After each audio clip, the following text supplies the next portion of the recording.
Welcome to the Leaders in Payments podcast, where we talk to C-level leaders from across the payments landscape. We'll be discussing the products and services that impact the payment space today, as well as trends and predictions for the future of payments. We will also hear stories from our guests about their journeys to the top. Hello, everyone, and welcome to the Leaders in Payments podcast. I'm your host, Greg Myers. And on today's show, we have a very special guest back, Brandon Spear, who is the CEO of TreviPay. Brandon, thank you so much for coming back on the show and welcome. And I'm glad we're going to get to catch up again today. Yeah, thanks for having me, Greg. I can't believe it's been a couple of years since we last spoke, but it's good to be back on the show and thank you for having me. Absolutely. So I looked it up. It was May of 2021. You were episode 84 and I'm on episode 432. So it has been a while. So we have a lot to catch up on. Before we dive into the company, if you don't mind, let's talk a little bit about yourself. So tell the audience a little bit about yourself, just a quick snapshot, maybe where you grew up, where you went to school, where you currently live, just a few things like that. Yeah, sure. Of course, I'd be happy to. So as you can probably tell from the accent, I didn't actually grow up in the US. I grew up in South Africa. And most of my background has been in software and technology businesses of various flavors. And then I actually was in a role in the early 2000s that brought me to the US. The company was headquartered in Dallas. We were doing procurement software. And that brought me to the US about 20 years ago now. And Dallas was the first city that I was in. And then subsequently, I've taken on this role with TreviPay, which was about 10 years ago now. Actually, a little over, about almost 11 years ago now. And that role brought me to Kansas City, which is where the business is headquartered. And so I've been here for the last 11 years. And like I said, mainly software and technology businesses. TreviPay was my first foray into a business that also had payments as part of it. There's obviously a big part of the business that's software as well, but it was my first foray into payments. So I think we've talked about this before, and you were in Dallas, so now Kansas City. So Cowboys, Chiefs, or how do you handle that? You know, you got to have an AFC team and an NFC team. So fortunately, that's kind of how my wife and I are. My wife is a huge Cowboys fan, lived in Texas for most of her life, and so a very big Cowboys fan. So every 4 years, it gets complicated. When they play each other, then you basically have to decide who you're really supporting. But it's been fun having both teams. Yeah, I get it. I'm in Dallas, so it's all Cowboys all the time. That's just the way it is here. Well, thanks for sharing that. So let's dive in and talk about the company. So remind the audience what TreviPay does. TreviPay is really focused on helping merchants offer trade credit to their business customers. So it's B2B business. And it's really all around that entire business process of offering trade credit, which is usually referred to as the order to cash cycle. And if you offer trade credit to your customers, if you're producing invoices, then you have to deal with things like how you provide credit lines, how you manage credit lines, how you actually generate those invoices and deliver them, how you deal with disputes, how you deal with collections activities, and then ultimately at the end of the cycle, how you deal with cash application. And we do all of this for these merchants using our platform. It really then enables the customers we have to focus on what they do best, which is selling their products, selling their services, and not having to deal with that order to cash cycle. That's the service we provide. And we do it in a number of different industries, and we do it in 32 countries. So the other angle we can bring to bear is help many of our customers extend their offerings into a broader set of markets, into a broader set of customers. So you mentioned it's pretty much all B2B. Are there certain sizes of companies that the product works better for? Yeah, great question. So generally speaking, we have focused on larger clients. So we've focused on more enterprise type of customers. And in most cases, that's really because those are the types of organizations that often have the biggest challenges with this. It's also been just in terms of our own energy and our own return on investment, it's been the best place for us to focus, because we essentially get more bang for our buck in terms of sales and marketing when we work with those types of clients. So generally, most of our customers are larger. So to put a number on it, we're usually focused on businesses that have more than 100 million revenue. That's sort of where we draw the threshold for us. What's the pricing model? So is it like subscription based, or how does that work? Yeah, great question. So our pricing model is a transaction fee that's based upon the percentage of the invoice. And there's a couple of things that influence what that price will ultimately end up being. We have, like I mentioned, a platform that supports the whole order to cash cycle. We also have a number of what we refer to as intelligent network apps, which you can think of as essentially add-ons or additional modules that make sense in certain industries or in certain geographies. And those are additional that not all customers have, but some customers choose. And then the final component of our offering is we're also, depending on the customer, the merchant, and what they're looking for, we're also able to facilitate them getting paid early. And so there's a working capital component to our fee as well. So some customers of ours take all three of those capabilities. Other customers of ours might just take the base platform, but it's essentially a transaction fee based on the invoice value. Okay. What would you say is the biggest challenge that you solve for your customers? Yeah, so it varies a little bit by industry, but maybe if I can give you some practical examples, it'll help bring this to life for you and for your listeners. So in some of the industries that we serve, automotive is one, for example, automotive manufacturers. Their challenge is when they're working with large national accounts, large national fleets, how do they have a uniform contract price when they sell to those fleets? So you can imagine the challenge if you're an OEM, you have dealerships that you essentially sell through because all of the parts and maintenance that goes into looking after a vehicle is done through the dealership network, but those dealers all run on different software. And so there's no easy way to get contract compliance across all of those different platforms. That's one of the big capabilities that we have is we would help those OEMs put in a uniform contract price. And so how this works is you can imagine if you're a large fleet, somebody like UPS or FedEx, you take your truck in for maintenance. As part of that servicing process, when the dealer actually goes to create an invoice, they create effectively a pro forma invoice. They run it against our platform. We check every line item on the invoice for contract price accuracy. And then once we've confirmed that, we actually create the invoice on behalf of the dealer and then deliver it to the correct place inside that large national account. So to give you a sense of this, before our solution goes into some of these situations, there's as many as 1 in 3 invoices that are incorrect because the pricing is wrong. You can imagine what that does for a dealer in terms of delayed payments and delayed working capital and just a process that's complicated and messy. After our solution goes in, this tends to drop to about 1 in 1,000 invoices where there's a pricing problem. So it significantly improves the lives of the dealers, the lives of the fleets, and obviously for the OEMs, they're basically able to sell more as a consequence. And what would you say differentiates TreviPay from your competitors out there? I think there's a handful of things that I'll talk to. So the first one is we have a global underwriting platform, which you would think the big credit bureaus, it would be easy to go and get a global solution. It's actually really quite difficult if you operate in multiple countries to be able to underwrite clients all over the world. So we have a global underwriting platform that's very effective. It's real time. It's completely digital. Many of the customers and industries we serve, they often have manual processes still and paper-based processes. And so you kind of completely transform that onboarding experience. The other thing that's happening in that area is there's an increasing amount of fraud there. You can imagine as you start to acquire more and more customers online, there's more and more scope for bad actors to be looking to apply for lines of credit. And what they do, they're very sophisticated, Greg. It's really challenging because they do business impersonation where they actually pretend to be a real business. There's synthetic fraud where they actually create fake shell companies and they endeavor to get credit lines that way. And it's a real arms race for many of the customers we work with, that they just can't keep up with the pace of these bad actors and what they're doing. And you can imagine with the proliferation of AI and the speed that AI is moving at, that's only getting worse. And these bad actors, like I said, are sophisticated. They can create completely fake websites. I mean, everything looks real. So helping identify a fraudulent application through our underwriting process is kind of a key piece of our secret sauce, as well as the actual overall underwriting process itself. And then the second thing that's really different about us is we produce the invoice on behalf of our customers. Now, the reason that's relevant is it allows us to do some really cool things with the data.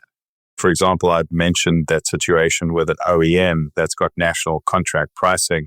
That's very hard to do if you don't have a centralized platform that holds the contracts that can create the invoice. But we can also do some really clever things. So for example, if some of those buyers come to us and say, I would really like my transactions aggregated by state because that's how I pay taxes. And so I don't really want to get different invoices. I want to get one aggregated invoice once per week and by state. Our platform is essentially in a position where we can aggregate the data that way. So we can collect the information and aggregate it and put it on the invoice in a fashion that the buyer wants to receive it. And so creating the invoice is a key part of our secret sauce because it allows us to do those cool things with the data. It also allows us to help customers that want to expand internationally, for example, but really don't want to figure out how to create a tax compliant invoice in Mexico, Canada, or all the various VAT compliant invoices that are required in Europe. They don't have to deal with that. So we do all of that on their behalf. So I'd say those two things are probably the key differentiators. And then we have these intelligent network apps that I mentioned before that we've built over the years that are particular to certain industries or particular to certain geographies that really allow us to solve some of the challenges that those clients have in those markets or those regions of the world. Okay. Just as you were talking, it made me think about you're sending these invoices on the vendor side. If they want to pay a certain way, I mean, there's so many payment methods now, and then you guys are doing business all over the world. Multiply what we have here in the US times 30. How do you handle that part of the business? It's a great question. So that's another sort of key element of this that the merchants then don't have to worry about. They don't have to worry about, well, how am I going to accept payment in all these different countries? So we accept all of the major payment types around the world in all these different markets. We're also able to deal with foreign exchange requirements and variations that our customers might have. So some of our customers, for example, may want to get paid in US dollars, but have invoices in Europe that are in euros or Swiss francs or Swedish krona, British pounds, and not have to deal with that conversion and not have to deal with the currency risk. Because obviously, if you create an invoice today in pounds and you're only getting paid in 30 days or 60 days time, there's a potential currency translation risk that you might have when that payment actually happens. So we're able to deal with all of that complexity for our clients too. But to your point, we accept wires, ACHs, checks, e-checks, EFTs, all of the various forms of payment in all of the different markets. And then our suppliers choose, and for the most part, they're getting reimbursed through ACH or FedNow or at the other real-time payment types that exist in some of the other markets. They choose how they want to get settled. But there's only one payment type that they have to deal with, and then we deal with all of the rest of the complexity of all the payment types to their buyers. Okay, great. Well, let's talk a little bit about the future. What is the maybe one biggest opportunity for growth for you guys in the future? I think the whole thing about B2B is that it generally follows what happens in the consumer world. It's just, it takes longer because there's more inherent complexity in B2B. And so one of the things that we believe is going to happen over the next 10 years or so is that B2B is going to catch up to where the consumer space is. And what do I mean by that? Well, there's very little, or there's a surprising amount of manual processes that still exist in B2B. And it's everything from underwriting to how you produce and deliver invoices to how you deal with collections, that whole order to cash cycle. And so we believe there's going to be enormous opportunity to digitize all of that in all of the industries that we serve. And we feel that momentum building. It's one of the most interesting things to have watched. I've been in the company over the last 11 years.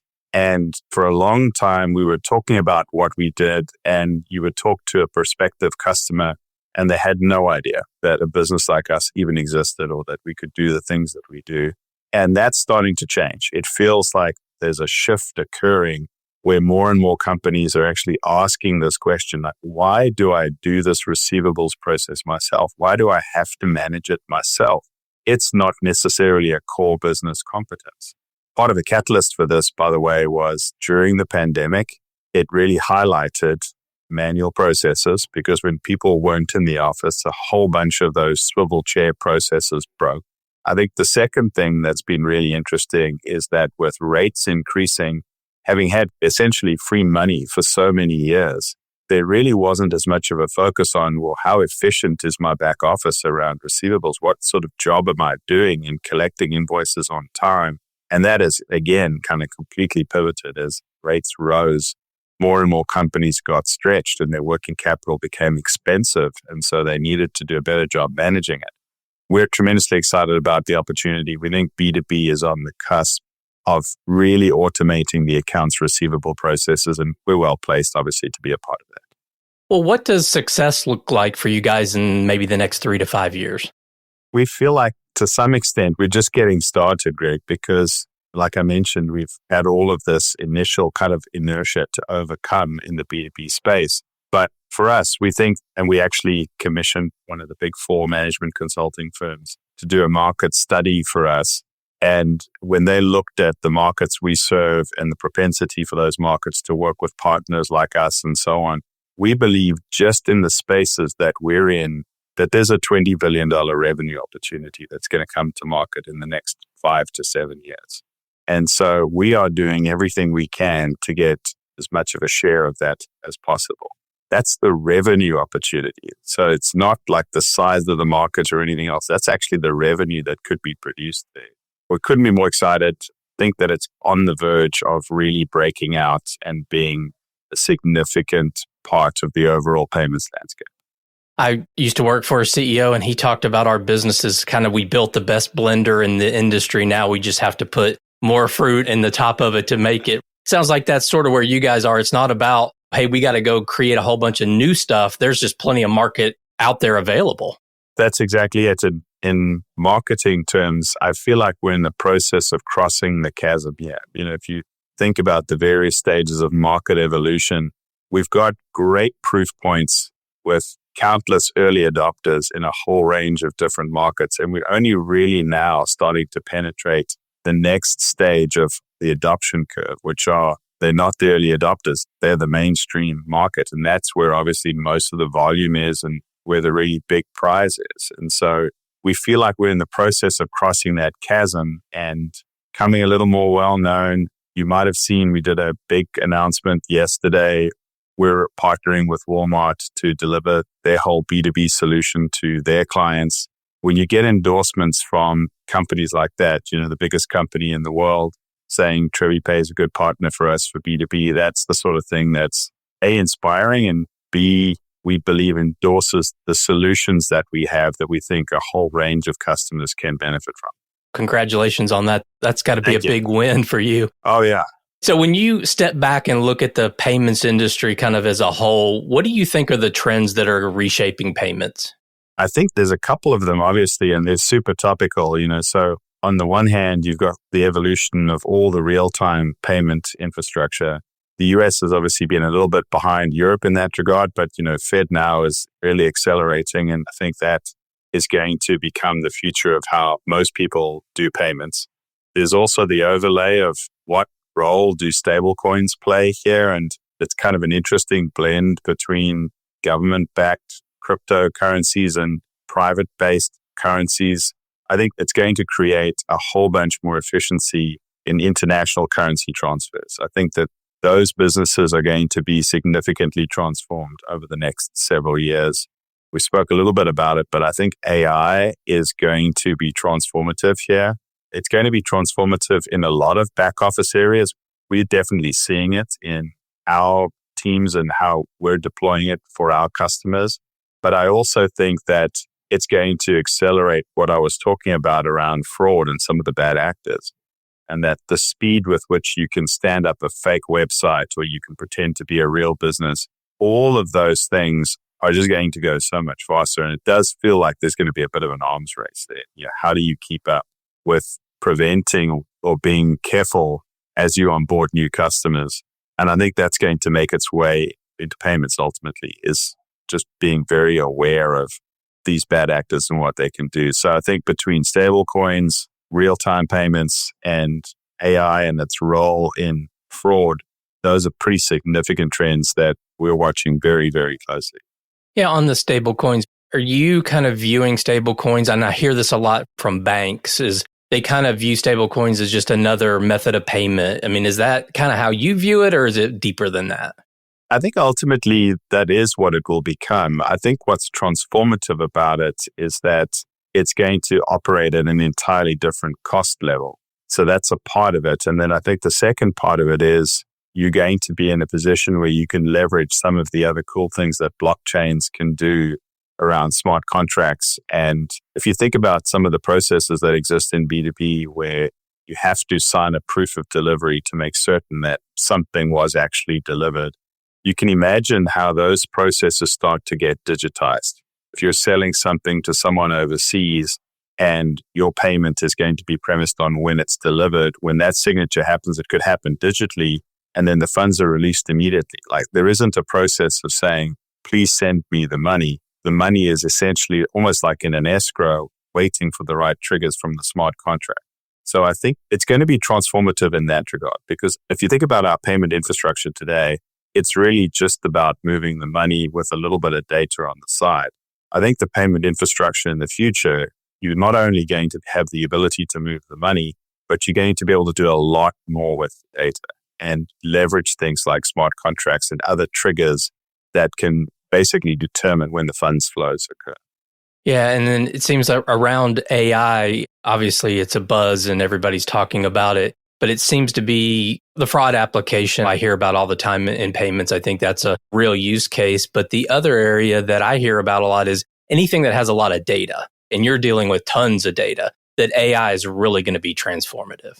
It definitely is. So to give you a sense of what we're doing in this regard, we have a number of customers and we sort of sit on top of all of their transactional data with their clients. And we've built machine learning models that are now providing feedback to our customers on, we think this customer is about to churn. So our primary customer is the merchant, and we've built these ML models that now allow us to give this feedback to our clients to say, this customer is displaying the characteristics of someone who would churn. And then we're using that and rolling it into a loyalty program where they can go back to that customer and say, hey, if you spend this amount of money in the next 60 days, 90 days, you'll get a rebate, or some other variation on a theme there around loyalty. And all of this is now just happening in real time because of the machine learning model that we've built. And if you think about how that extends out going forward, we're pretty excited about helping our customers figure out where the white space is within their client base. Obviously, churn is an easier one to get at because if somebody was buying at a certain level, their buying is declining or they're spending less, and you can identify that relatively easily. But what we're particularly excited about is a new model that we're in the process of building where you can compare buyers to one another that have similar characteristics and say this buyer is buying a basket of these 15 things on a regular basis, but this buyer is only buying 10 of them. Why are they not buying the other 5? What is causing them to not buy the other 5? And that might be pricing strategy. It might be marketing. They might not know. And so there's a whole really useful set of information you can provide back to say, there's white space here. These are existing clients, but there's white space within these existing customers. Yeah, that's fascinating. Brandon, a couple of final questions before we wrap up. If you could kind of look back to your younger self, maybe just starting your career, what kind of career advice would you give yourself? It's so interesting because my career was kind of serendipitous. And I don't know how yours unfolded, Greg, but I felt like I got lucky at times, like I was in the right place at the right time. And I think the best advice I could give myself is just be comfortable with the journey. It's not always the destination. There are going to be things that you do and decisions that you make throughout your career that you have no idea what the long-term impact of that is going to be. And so just enjoy the ride, enjoy the journey, because you will learn something from it, and then that will prepare you for whatever comes next. And so be patient and let it come at you rather than worrying about what the destination might be. Yeah, I think that's great advice. So if you could have our listeners think about one thing related to payments as kind of a takeaway from this conversation, what would that be? So for us, we have definitely developed the view that the way you allow your customers to pay, and more importantly, the way you produce the invoices, the content for them to pay, can be a real driver of loyalty. Let me explain what I mean by that. If your invoices are always wrong or don't have the right data on them or don't allow your customers to easily approve it for payment, then ultimately they will spend less money with you, because at the end of the day, we believe that experience loyalty is actually becoming more important than brand loyalty. Customers want a good experience. And so the easier you are to do business with, the larger your share of wallet you'll have with your clients. And payments, believe it or not, is a big part of that. Allow them to pay the way they want, allow them to easily improve and approve your invoices and get the invoices right. And then you'll get a larger share of their spend. Well, Brandon, I think that's a great way to wrap up the show. So thank you so much for being on today. It was great to catch up with you again. So thanks for being here. It was a real pleasure. It's always fun chatting with you, Greg. Thanks for allowing me on the show. Absolutely. And to all you listeners out there, I thank you for your time as well. And until the next story. Thank you for joining us this week on the Leaders in Payments podcast. Make sure you visit our website at leadersinpayments.com, where you can subscribe to the show and where you'll find our show notes. If you enjoyed listening, please share on your social channels as well.